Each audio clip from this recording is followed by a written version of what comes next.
Terima kasih Anda masih bersama kami di Ayus Pagi pemirsa. Nyaris terjadi adu jotos saat masyarakat adat Toraja menggelar unjuk rasa di depan gedung DPRD Toraja Utara, Sulawesi Selatan. Lindungi adat kalian, pertahankan adat kalian sampai titik darah penghabisan. Pemirsa, keluarga Tongkonan Lino dan GMNII mendesak Pemda Toraja Utara menghentikan sementara proyek revitalisasi lapangan Rantai Rada. Menurut warga, lapangan yang berada di tanah ulayat ini bukan sekedar fasilitas umum, namun ruang adat budaya serta pusat kegiatan bagi masyarakat Toraja. Mereka menilai pembangunan ini mengancam eksistensi wilayah budaya yang telah diwariskan secara turun-temurun.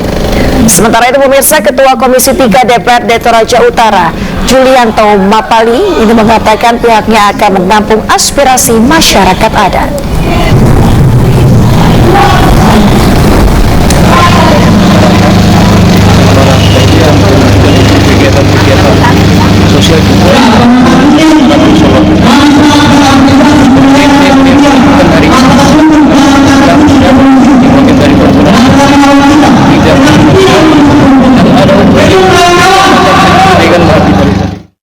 Pemirsa, Kapolri Jenderal Listio Sigit Prabowo memerintahkan jajarannya untuk cepat tangkap respon aduan masyarakat.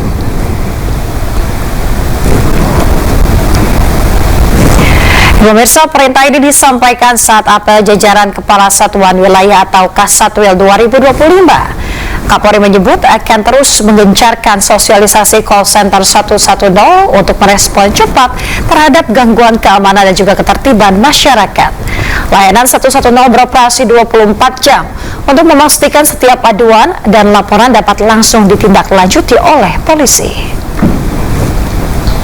Ya, saya kira dengan layanan 110 tadi yang nanti akan kita sempurnakan, harapan kita setiap laporan yang masuk bisa direspon cepat, cukup dengan memencet 110, sehingga ini yang sekarang sedang kita lakukan perbaikan, sehingga kemudian masyarakat yang melaporkan tidak kecewa.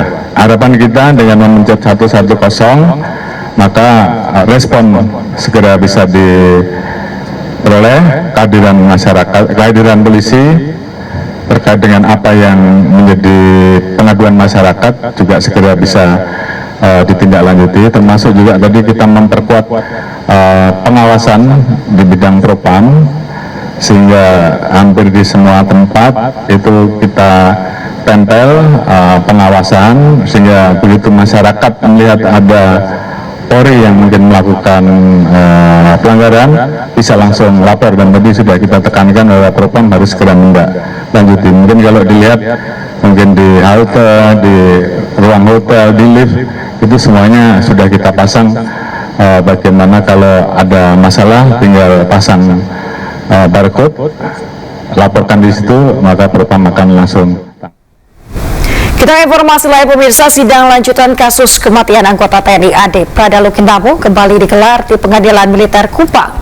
Sidang menghadirkan terdakwa Letu Ahmad Faisal yang diperiksa terkait perannya sebagai atasan saat peristiwa penganiayaan terjadi.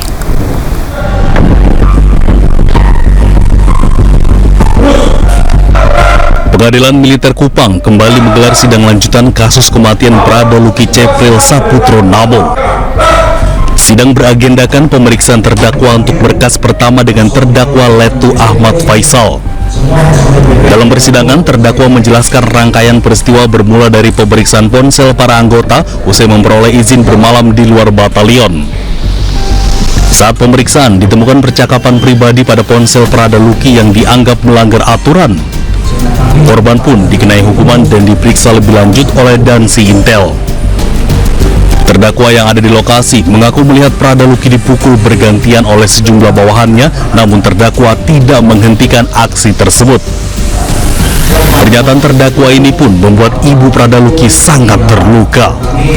Dia sebagai seorang danki, atasan tertinggi dalam kompi, komandan kompi danki. Tetapi dia sendiri ikut menganiaya, mencambuk Richard dan juga Luki. Gimana hati nurani Anda sebagai seorang komandan kompi, harusnya Anda bisa mencegah ini senior dari kompi lain yang datang menganiaya Prada Richard dan Prada Luki. Sidang akan kembali digelar pada Kamis 4 Desember mendatang dengan agenda pembacaan tuntutan untuk terdakwa Letu Ahmad Faisal. Sementara esok, persidangan akan dilanjutkan dengan pemeriksaan terdakwa dalam berkas kedua yang melibatkan 17 anggota lainnya. Dari Kupang, Nusa Tenggara Timur, Eman Suni, iNews melaporkan. Pemirsa, Ketua Umum PBNU Gus Yahya tolak mundur dari jabatannya. Gus Yahya menegaskan apa yang dituduhkan merupakan fitnah.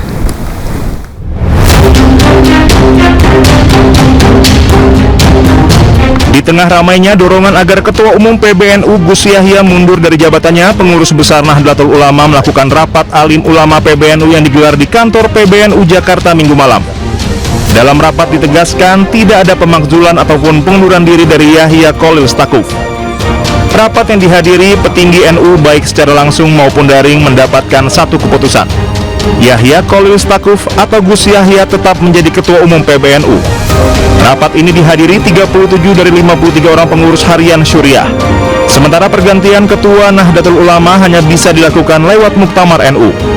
Sepakat kepengurusan PBNU harus selesai sampai satu periode yang utamanya kurang lebih 1 tahun lagi.